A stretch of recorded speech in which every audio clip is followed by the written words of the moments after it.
Hi guys, it's Janine from the YMCA. I'm going to read you a story today. It's been a few days, but I'm back.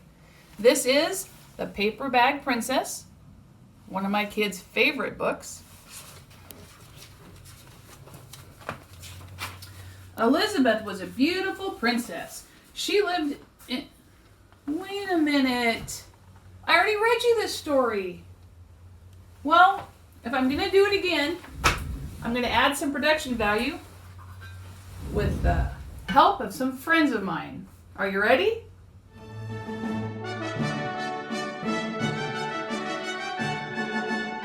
The Paper Bag Princess, story by Robert Munch, art by Michael Marchenko. Elizabeth was a beautiful princess. She lived in a castle and had expensive princess clothes. She was going to marry a prince named Ronald. Unfortunately, a dragon smashed the castle, burned all her clothes with his fiery breath, and carried off Prince Ronald.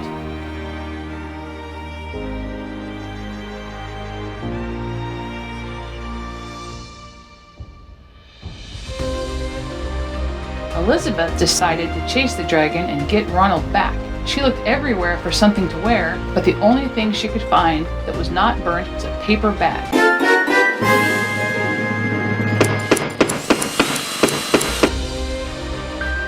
So she put on the paper bag and followed the dragon. He was easy to follow because he left a trail of burnt forests and horses' bones. Finally, Elizabeth came to a cave with a large door that had a huge knocker on it. She took hold of the knocker and banged on the door. The dragon stuck his nose out of the door and said, "Well, a princess. I love to eat princesses, but I have already eaten a whole castle today. I'm a very busy dragon. Come back tomorrow." He slammed the door so fast that Elizabeth almost got her nose caught. Elizabeth grabbed the knocker and banged on the door again.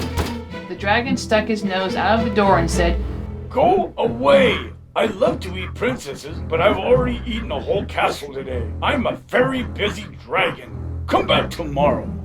"Wait," shouted Elizabeth. "Is it true that you are the smartest and fiercest dragon in the whole world?" "Yes," said the dragon. "Is it true," said Elizabeth, "that you can burn up 10 forests with your fiery breath?" "Oh, yes," said the dragon, and he took a huge deep breath and breathed out so much fire that he burned up 50 forests.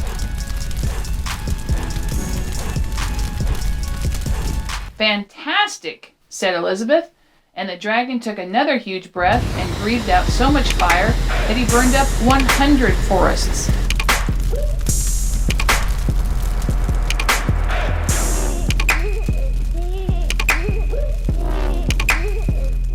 "Magnificent," said Elizabeth, and the dragon took another huge breath, but this time nothing came out.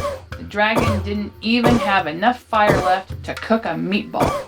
Elizabeth said, "Dragon, is it true you can fly around the world in just 10 seconds?" "Why, yes," said the dragon, and jumped up and flew all the way around the world in just 10 seconds. He was very tired when he got back, but Elizabeth shouted, "Fantastic! Do it again!" So the dragon jumped up and flew around the whole world in just 20 seconds. When he got back, he was too tired to talk, and he lay down and went straight to sleep. Elizabeth whispered very softly, "Hey, dragon." The dragon didn't move at all. She lifted up the dragon's ear and put her head right inside, and she shouted as loud as she could, "Hey, dragon!" The dragon was so tired he didn't even move. Elizabeth walked right over the dragon and opened the door to the cave. There was Prince Ronald.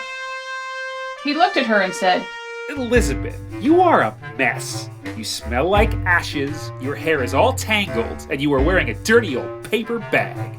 Come back when you are dressed like a real princess." "Ronald," said Elizabeth, "your clothes are very pretty, and your hair is very neat. You look like a real prince, but you are a bum." And they didn't get married after all.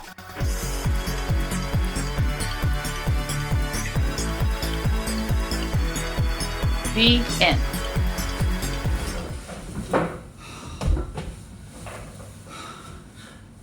for listening to my story, The Paper Bag Princess.